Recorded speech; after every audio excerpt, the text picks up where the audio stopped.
When I started at this store 3.5 years ago, the month before I started, we missed 7% of recalls.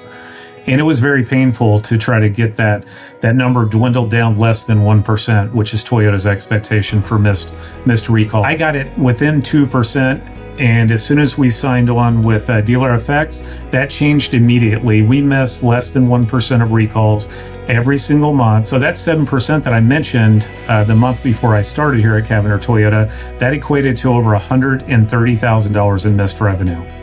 Okay, think about the volume, think about the number of missed recalls. And with Dealer FX, we haven't had a single month that we finished with over $20,000 in missed revenue. The strongest dealers pay attention to the overall operational workflow.